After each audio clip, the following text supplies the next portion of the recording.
schon still.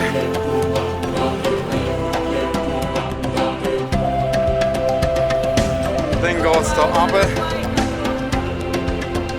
Da ist die Dusche, hier unten muss ich Wasser einfüllen und nachher kommt es hier oben raus. Dann geht es zu den Leitungen. Ich habe dir versprochen, dass ich hier nachher noch eine Dusche provide. Und da ist unser Zimmer mit dem WC, wo man hier das Grüne raus tun kann.